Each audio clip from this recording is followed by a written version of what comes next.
Hello everyone, welcome back. In today's video, I'm going to show you exactly how to clear cache on your Vizio TV in 2026.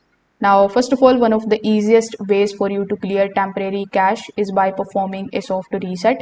So in it, you just have to do nothing but to just simply turn off your TV.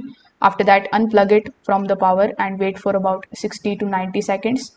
Then hold the TV's physical power button, which will be available over here, and then you need to basically hold it for at least 15 to 20 seconds before plugging it back in and turning your TV on.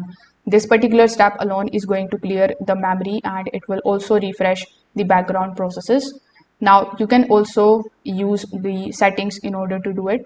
So first of all, you need to open the menu of your Vizio TV. Inside the menu, you need to look for the system.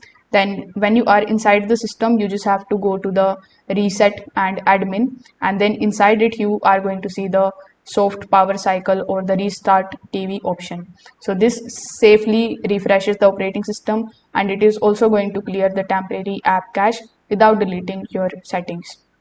So if this video helped you out, make sure that you like this video and subscribe to the channel. Thanks for watching.